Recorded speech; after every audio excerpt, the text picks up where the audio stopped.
You know, usually when we talk about the internet, we talk about this idea of infinite choice. I mean, if you want to buy something as simple as, like, a toothbrush, you log online, and suddenly you're staring at 50,000 different options. Oh, yeah. It's totally overwhelming. Right. It is literally like walking into the world's largest superstore, but the aisles just, never end. Yeah, it's the ultimate paradox of choice. Because you sit down to make what should be a really quick purchase, and then an hour later, you've got, 70 tabs open? Exactly, yeah. And you're just completely paralyzed by all the different features and reviews and, these tiny micro variations and price points. It's exhausting. And the conventional wisdom has always been that to build a massive e-commerce empire, you need to offer that exact kind of endless catalog. Like, you need to be the superstore. Right, the Amazon model. Exactly. But today, we're going on a deep dive into a really fascinating stack of e-commerce strategy playbooks. We're specifically focusing on this comprehensive guide called One Product Store Shopify. Build a DTC hero product brand. Which is such an interesting read. It really is. Because our mission today for you, the listener, is to figure out how the most profitable modern brands are just entirely ignoring that superstore model. The source material reveals something completely counterintuitive. It shows that in an internet of infinite choice, the most successful new direct-to-consumer brands are selling exactly one thing.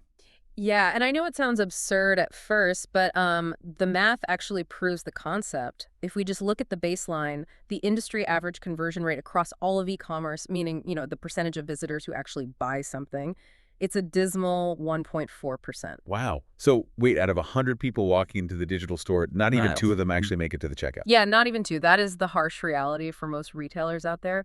But the top one product direct-to-consumer or DTC brands, they're hitting conversion rates of 3 to 6%. That is massive. Right. They are absolutely crushing the industry average because by stripping away all the noise and, the decision fatigue and the endless navigation menus, they are engineering this highly focused psychological path, and that dramatically increases the likelihood of a sale. Okay, let's unpack this because, you can't just pick any random item, throw up a basic website and expect a 6% conversion rate, right? Yeah. How do these brands actually pick that single magical hero product in the first place? Well, that is the foundation of the entire strategy. You really cannot build a high-converting store if the product itself is, fundamentally flawed. Right. So our source lays out this rigorous product validation framework, and honestly, this is where most failed one-product stores meet their demise. They didn't fail at their Facebook ads or marketing. They failed at product selection right out of the gate. Wait, so if I have a prototype and my friends look at it and say my idea is awesome, that's not enough to start a business. What's fascinating here is how deceptive early feedback can actually be. Friend feedback is purely anecdotal. It feels great for the ego, obviously, but it does not predict sales at all. Real demand signals look entirely different. We are talking about, active Reddit threads where people are writing huge paragraphs complaining about the legacy alternatives. Interesting. So people actually venting online. Exactly. We are looking at climbing Google Trends data or growing TikTok hashtag views, or even competitor products that already have thousands of really frustrated reviews. You need empirical evidence of frustration with what already exists. Okay, so we are hunting for a genuine pain point, essentially. Let's trace the logic our source uses here because they detail 6 strict gates of validation. Like, a product must pass these before you even think about buying a domain name or building a website.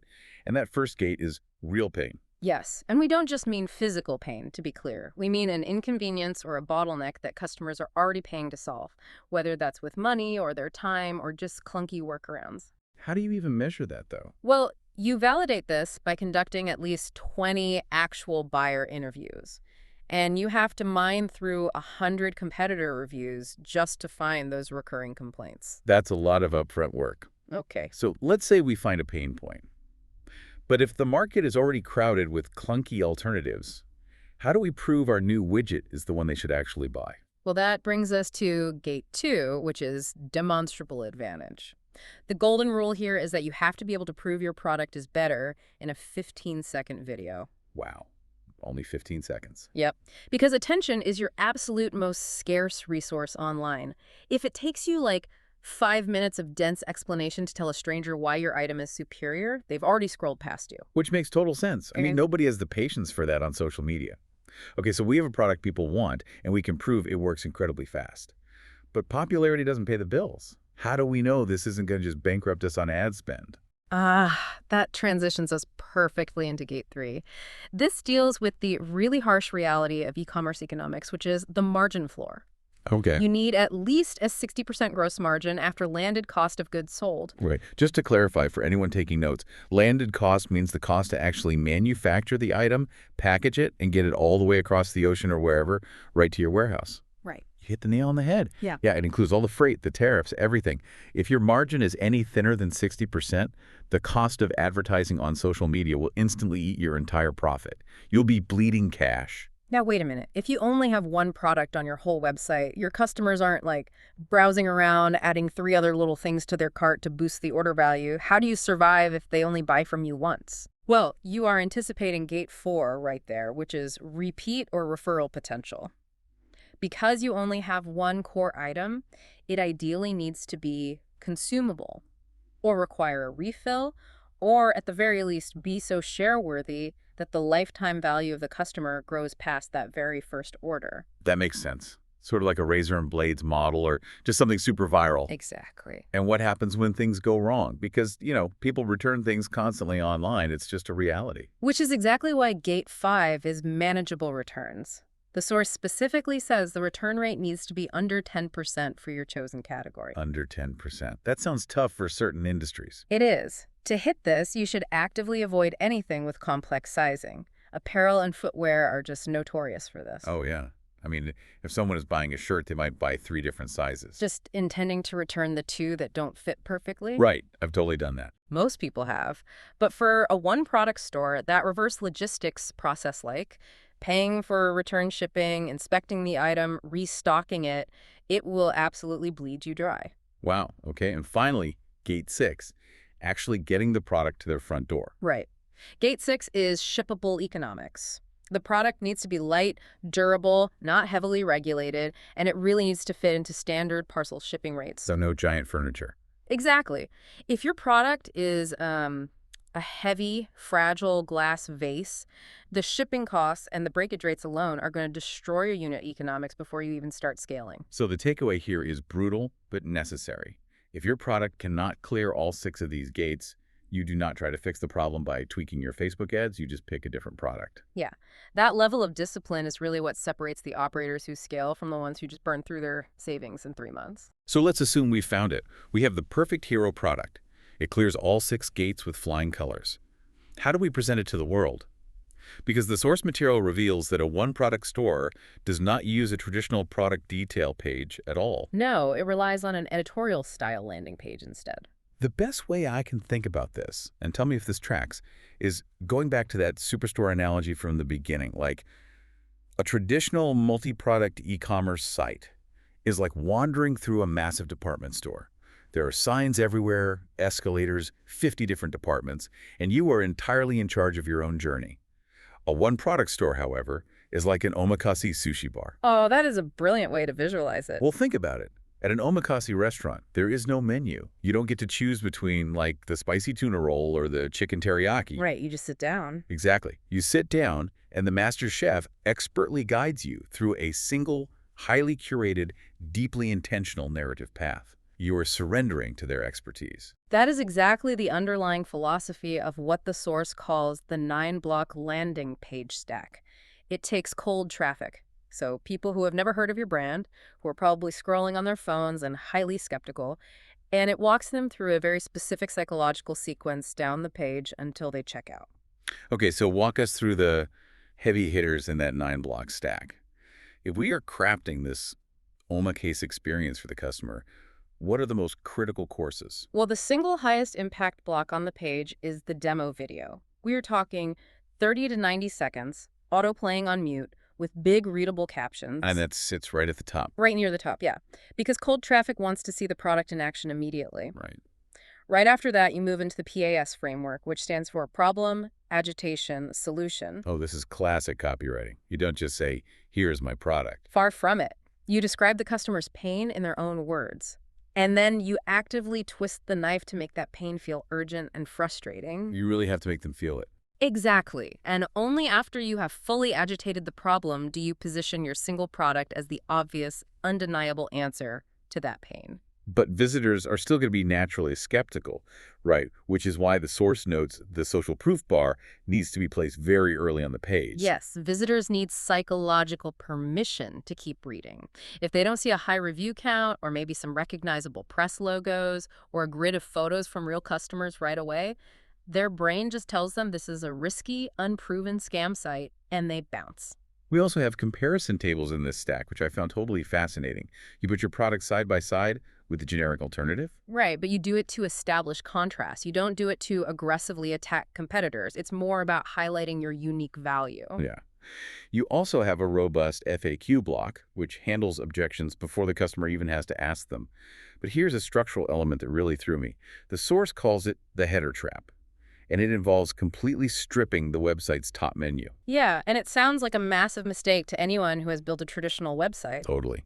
Wait, stripping the About Us and mission pages from the top? Yeah. Doesn't that make the brand look like one of those scammy pop-up shops? I mean, consumers really want to know who they are buying from these days. It is a valid concern, for sure, but the data says otherwise. On a traditional site, you want people to explore, but on a one-product store, every single one of those links is a distraction. It's an exit ramp off the omakase experience, to use your analogy. Stripping away the About and Blog links from the top navigation measurably lifts conversions. But how do you build trust then? To compensate for that feeling of trust you mentioned, you use the founder note block further down the page. It's the short, authentic, personal story of why the product exists. And that builds the human connection without giving them a hyperlink to click away to a completely different page.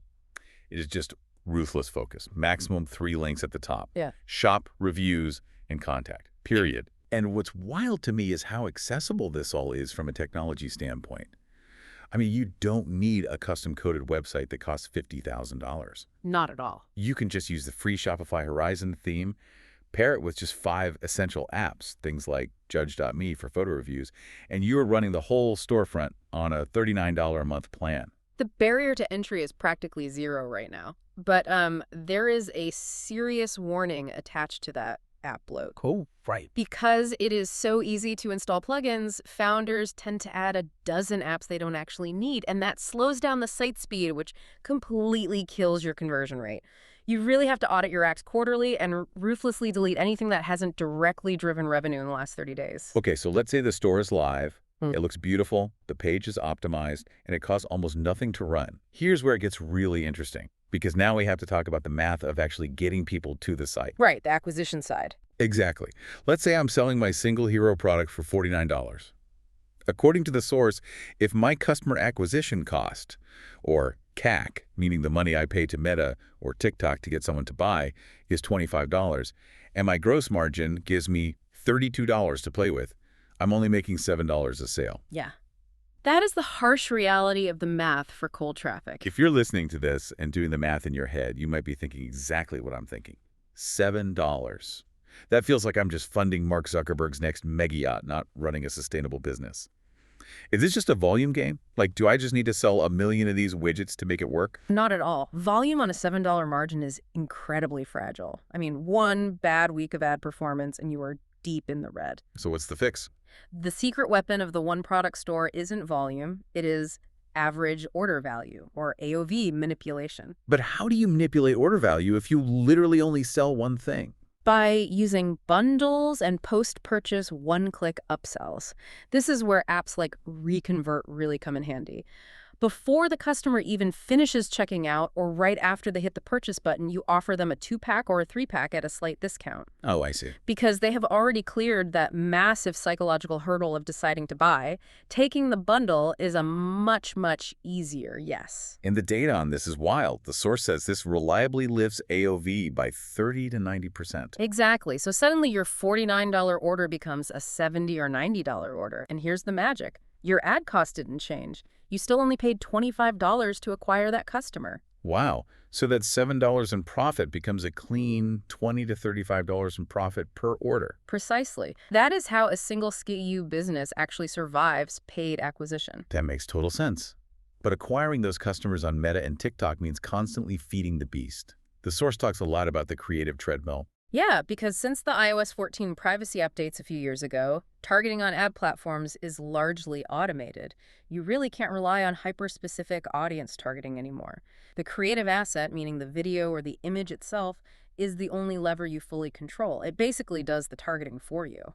And to keep that marketing efficient, you're aiming for a specific metric, not ROAS, which is return on ad spend, but MUR. Right, marketing efficiency ratio. It is total revenue divided by total ad spend across all channels. Because since Apple's privacy updates, Facebook's tracking is essentially flying blind. ROAS is just what Facebook tells you it made you. Which is usually inflated. Highly inflated. MER is what your actual bank account says you made. You have to trust your bank account, not the ad platform dashboard. You want to aim for a 3x MER as the absolute floor for profitable scaling. But to hit that, the source recommends shipping 6 to 10 new ad concepts weekly. Weekly. I mean, that sounds like a Hollywood production schedule. How's a small, scrappy team supposed to do that? Well, they don't do it with Hollywood equipment. The source explicitly notes that the highest converting ads are almost always the least produced. Really? Just rough footage. Yeah, we are talking about in-house founder phone videos or user-generated content from micro creators. You can source those on marketplaces for like $50 to $150 a video. You just test different hooks because the first 3 seconds decide if they watch and the body of the video decides if they buy. Okay, so let's say the machine is humming, the ads are working, the AOV is high, we are profitable, we're safe now, right? You'd think so. But if your marketing is humming, you have only solved the front-end problem. Behind the scenes, there are these silent killers that destroy scaling one-product brands all the time. Let's talk about those operational realities then. The first one the source highlights is the 60-day inventory rule. Right. Because everything depends on a single product. A stock out is a fatal event. If you run out of inventory, your revenue goes to zero, obviously. But worse than that, your ad accounts lose all their optimization data. Oh, because the ads stop running. Exactly. The algorithms decay. When you finally restock a month later, you can't just flip the switch and get that same incredible performance back. You're basically starting from scratch. So you must hold a minimum of 60 days of stock at all times once you are scaling. Which leads right into the second silent killer, the cash-to-cash cycle. This part honestly blew my mind because we are so conditioned to think that rapid growth is always good. But the source explains how rapid growth can literally bankrupt you. It is the ultimate trap for a physical products business. Think of it like buying a house to flip. But you have to pay the mortgage for 4 months before you're even allowed to put the for sale sign in the yard. All your cash is just trapped in the drywall. It sounds incredibly stressful. It is. Let's trace the cash flow. Day 0, you pay your overseas supplier a 30% deposit to start manufacturing. That money leaves your bank account immediately. Then it takes maybe 60 days for production and ocean freight. So you are out that cash for 2 months and you haven't sold a single item yet. Right. Then the goods arrive at your third-party logistics warehouse. It might take another 30 to 45 days to actually sell through that inventory. And even then, it can take a few days for the payout from Shopify payments to actually clear into your bank. Wow. Yeah. We are talking about a 90 to 120-day cycle from when you pay the supplier to when the customer's money actually reaches your hands. So if your ads are doing incredibly well and suddenly you are selling twice as much, you have to order twice as much inventory, which means you need twice as much cash up front months before you get paid for it. Exactly. If you don't manage that cycle, you simply run out of money. You are bankrupt, even though you are highly profitable on paper. How on earth do founders actually survive that without a massive pile of venture capital? To survive this, founders have to negotiate better payment terms with their suppliers. They move from paying 30% upfront to what is called net 60 terms. Yeah, meaning they don't have to pay the factory until 60 days after the product actually ships. That allows them to use the revenue from early sales to fund the inventory costs, rather than just draining their own bank accounts. That's a lifesaver. There's also the compliance side of things, though. The source mentions some traps that can cause your ads to get shut down overnight. Yeah, and the most common one is surprisingly mundane. Missing your shipping policy, refund policy, or privacy pages on your website. Just forgetting the legal pages. Literally just forgetting them. Ad platform reviewers actively check for these. If they aren't there, you get a soft ad account ban. Just like that. And taxes. If you were in the U.S., hitting $100,000 in sales triggers economic sales tax nexus in most states. Which a lot of new founders don't realize. Yeah, you have to register and start collecting, or the states will audit you aggressively. The focus of a one-product store works both ways, really. It concentrates your marketing power, but it also heavily concentrates your legal and operational risks. So what does this all mean for the long term? Where does a one-product brand go? I mean, you can't just sell one hero product forever, can you? No, the source outlines clear exit and expansion strategies. You do not stay a single product brand forever. If we connect this to the bigger picture, the rule of thumb is that you only add SKU number 2 when the hero product is consistently profitable on paid ads and you have built an engaged email list of at least 10,000 subscribers. Right, because once you have that email list, you don't have to pay Meta $25 to acquire them again. You just send an email, and the acquisition cost is effectively zero. Exactly. You expand the catalog to absorb ad fatigue and increase the lifetime value of the customer. But even as a highly focused one-product brand, the exit valuations are really impressive. The source notes that if you build it right, these brands can sell for 3.5 to 5 times annual SDE, and for larger deals, up to 8 times EBITDA. Okay, let's translate those terms for anyone outside of the finance world. What exactly are SDE and EBITDA? Sure, SDE stands for Seller Discretionary Earnings. Just think of it as what the owner actually pockets when you add back their salary and any random business perks. EBITDA is essentially the raw cash-generating power of the business, before accountants get creative with taxes and depreciation. Got it. Buyers will pay a massive premium for that clean, single-product cash flow because the marketing mechanics are usually very dialed in, and the operations are just incredibly simple compared to a store managing 100 different items. It has been a massive journey today. For everyone listening, we started by walking past the infinite aisles of the e-commerce superstore and stepping into the highly curated Omakase experience of the one-product brand. We talked about having the brutal discipline to pick a product that actually passes those 6 validation gates. We looked at how to guide cold traffic through a meticulously engineered 9-block landing page, really proving the value before asking for the sale.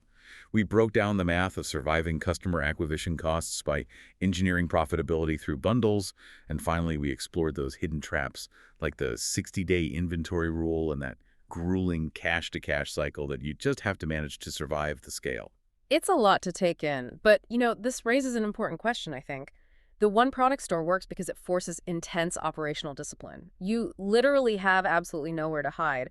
What if you applied this one product constraint to your own career or your personal projects? Well, that's an interesting pivot. Right. If you stripped away all the secondary features, the side hustles, the busy work, and the noise, and you had to build your entire reputation on just one hero offering, what would it be and how much better would it get? That is a deeply fascinating thought to end on. Thanks for joining us on this deep dive. Take that question with you and keep questioning the world around you.